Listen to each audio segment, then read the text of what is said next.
كابتن احمد فكري الصغير مدرب 95 منتخب مصر، بنرحب بيك في موقع الاسماعيلي سي سي. اهلا وسهلا. كابتن احمد، على مدار يمكن مباراتين الاسبوع اللي فات لعبنا مباراتين مع الاسماعيلي والقناه وجاسكو والمقاولين، والنهارده المباراه الثانيه بردك للاربع فرق.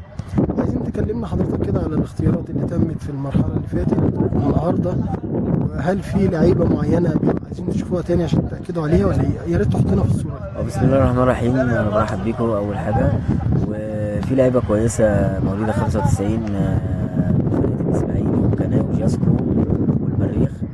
حطينا علينا على كذا لعيب، الجهاز الفني بقياده الكابتن علاء ميهوب وكابتن ياسر رضوان وكابتن محمد يونس، وان شاء الله باذن الله ديت ثالث مباراه ورابع مباراه ان شاء الله باذن الله بالاسماعيلي والمريخ ومن جاسكو والقناه.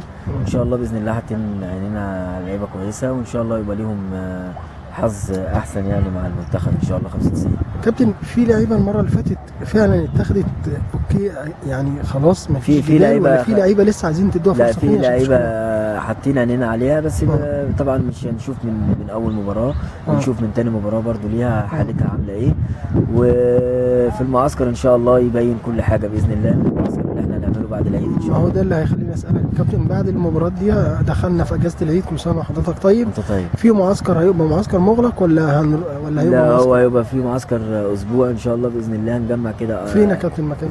في الهدف في 6 اكتوبر، في مجمع المنتخبات بتاعت منتخب مصر.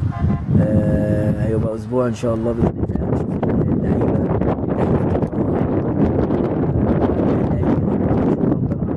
ان شاء الله باذن الله، وان شاء الله ربنا ييسر. احنا يا كابتن نتمنى لك التوفيق، وان شاء الله يكون في لقاءات تانيه، وان شاء الله تحققوا نتيجه كويسه مع شكرا يا كابتن. التوفيق يا كابتن. شكرا.